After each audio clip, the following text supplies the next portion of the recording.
কান্না ভেজা চোখে কুকুর হত্যার বিচার দাবিতে থানায় হাজির হন এলাকার শতাধিক মানুষ।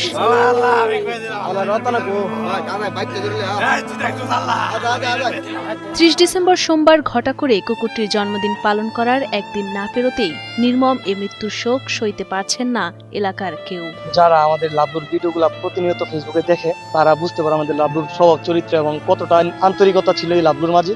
একজন মানুষের মতো আমি মনে করতাম, এমনকি আমাদের এলাকার সবাই তাকে খুবই ভালোবাসত। তো এটা আমার ছোট থেকে পালি। তার বাবা ছিল, বাবাটাও মারা গেছে লাবলু। তো লাবলুর বয়স আনুমানিক 6 বছরের মতো। তো দেখতেই পারছিলেন এই ঘটনার একদিন আগে তার জন্মদিন অনুষ্ঠান পালন করলাম খুবই সুন্দরভাবে। তো পরের দিনে শত্রুতার জেরে মানে লাবলুকে নিয়ে যে আমরা কন্টেন্ট তৈরি করি, প্রচুর পরিমাণে ভিউ যাইতেছে ফেসবুকে। তো ভাইরাল একটা কুকুর এত আদর যত্ন করতেছি, এটা দুইজন মানুষের সহ্য হয় না।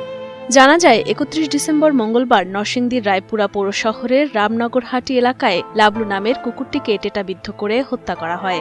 অমানবিক এ ঘটনায় কুকুরটির মরদেহ নিয়ে থানায় হাজির হন কুকুরের মালিক জিহাদ মিয়া। প্রতিবেশী দুই ভাই রতন মিয়া ও রিজভী মিয়াকে আসামি করে রায়পুরা থানায় লিখিত অভিযোগ দায়ের করেন তিনি। পোস্টমর্টম শেষে কুকুরটিকে মাটি চাপা দেয় এলাকাবাসী। একজনের বয়স 40 আর একজনের 45-এর মতো, দুই ভাই। তো ওরা লাবলুকে কালকা একা পায়া পিছন থেকে টেটা দিয়ে আঘাত করছে।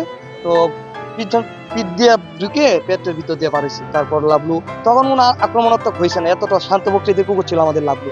একটু দূরে গিয়া তারপর মারা গেছে। আইন আমাদের অফিসার ইনচার্জকে জানানো হয়েছে, তাদের নামে একটা মামলা দায়ের করছে। আমরা অভিযোগ দরখাস্ত করলাম। তো দেখি রায়পুরা থানা থেকে আমাদের সর্বোচ্চ সহযোগিতা করার আশ্বাস দিয়েছে আমাদের ইনচার্জ। গ্রামবাসীর কাছে তো প্রিয় ছিলই, অনলাইনেও ব্যাপক পরিচিত ছিল লাবলু নামের কুকুরটি। সামাজিক যোগাযোগ মাধ্যম ফেসবুকে ইটস কাশ্মীর নামের একটি ফেসবুক পেজে কুকুরটিকে নিয়ে কন্টেন্ট তৈরি করতেন জিহাদ মিয়া। লাবলুরে মূলত আমার মাধ্যমে সামাজিক প্ল্যাটফর্মে নিয়ে আসে। আমি লাবলুর ভিডিওগুলো নিজে দিতাম। আমার সাথে অনেক ভিডিও আমার পেজে পাইবেন। ইটস কাশ্মীর পেজ থেকে লাবলুর পরিচিত করা আমার মাধ্যমে, মানে ওর প্রতি যে আমার একটা আবেগ রয়ে গেছে বা এটা কোনো সময় বলা যাবে না। ৩০ ডিসেম্বর ঘটা করে লাবলুর জন্মদিনও পালন করা হয়। এটি ছিল প্রিয় কুকুরকে নিয়ে তার শেষ ভিডিও। কুকুর মালিক জিহাদের দাবি, তার জনপ্রিয়তা দেখেই ঈর্ষান্বিত হয়েই পরিকল্পিতভাবে হত্যা করা হয়েছে প্রিয় কুকুর লাবলুকে। অভিযুক্তদের বিরুদ্ধে গ্রেপ্তারি প্রচেষ্টা সহ আইনগত ব্যবস্থা নেওয়া হবে বলে জানান রায়পুরা থানার ওসি আদিল মাহমুদ।